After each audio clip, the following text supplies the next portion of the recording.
Salah satu cara untuk bisa berdaya dan mandiri sebagai manusia adalah melalui pendidikan.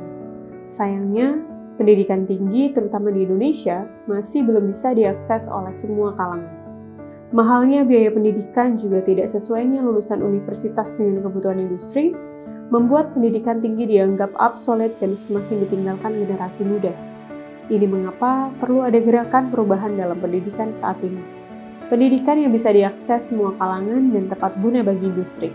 Refactory mengajak bersama bergabung dalam gerakan tersebut.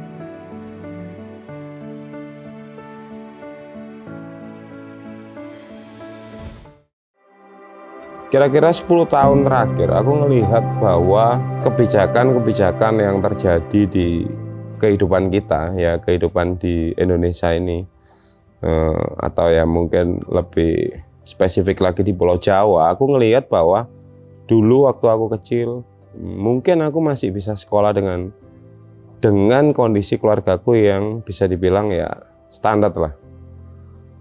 Dan kalau sekarang tak lihat 10 tahun terakhir itu bahkan misalnya kuliah itu jadi lebih mahal. 20 tahun lalu aku keterima di UGM, tapi karena aku nggak bisa bayar uang gedungnya, akhirnya ya mereka nggak jadi nerima aku dijadikan cadangan. It's okay.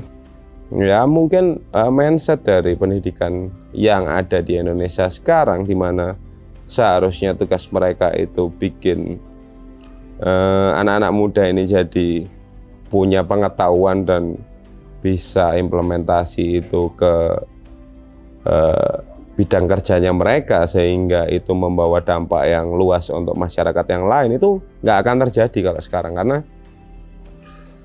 orientasi pendidikan saat ini menurutku adalah komersial. Ya ada program-program beasiswa, CSR dan lain-lainnya, tapi itu hanya dijadikan semacam gimmick dan persentasinya sangat kecil. Lah dari situ kita mikir bahwa kalau memang dari lembaga formal yang udah ada, yang udah berumur, yang sudah ada di negara kita itu memang nggak bisa bikin anak-anak muda ini jadi yang sip ya istilahnya, yang dia bisa maju gitu.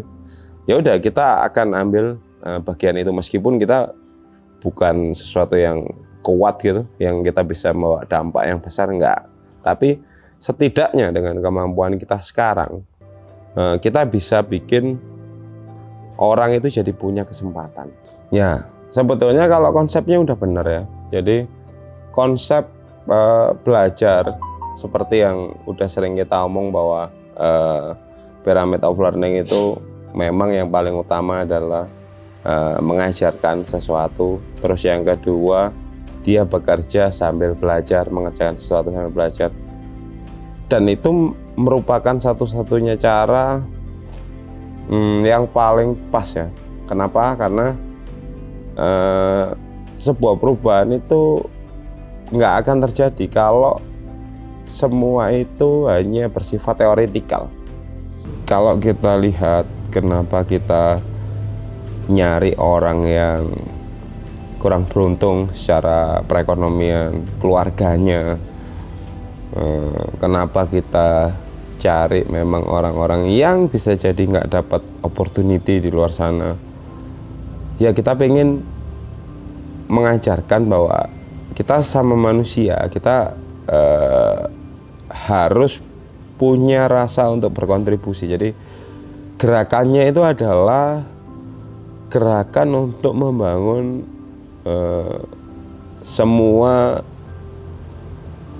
semua potensial yang dimiliki oleh orang-orang yang tidak mendapatkan kesempatan. Satu alasan mengapa kita bekerja adalah untuk memberi tujuan dan identitas hidup.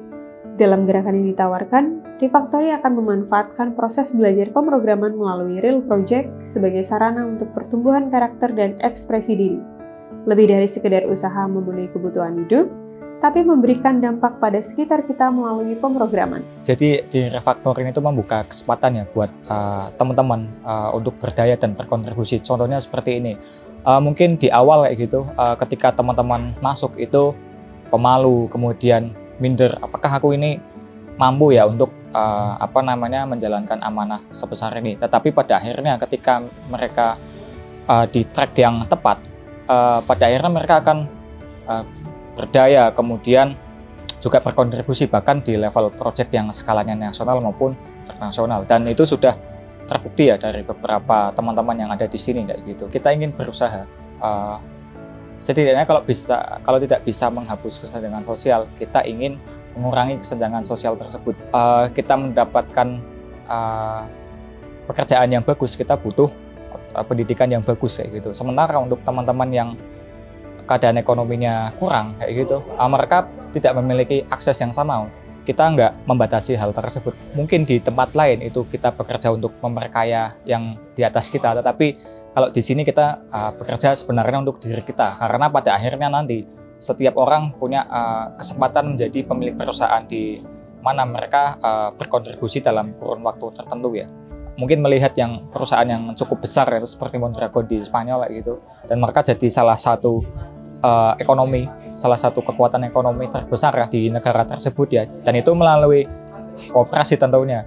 Dan aku rasa selama ini di Refactory sebenarnya sudah melakukan hal tersebut ya. Aku bisa membuktikan sendiri dari awal join seperti apa, kemudian hingga saat ini ya tentunya dengan bekerja keras ya aku membayar itu semua, dan yang setelah dipikir lagi itu akan kembali ke diri kita masing-masing. Refactory berusaha memberikan kesempatan pada siapapun yang mau belajar untuk mengembangkan diri untuk menjadi setara dengan siapapun.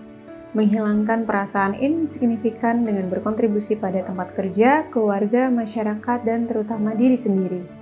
Gerakan ini berusaha untuk mengatasi kesenjangan yang ada, atau paling tidak mempersempit jarak yang ada, dengan mengajak anak muda Indonesia menjadi mandiri dan bisa bersaing dengan tegak menghadapi masa depan.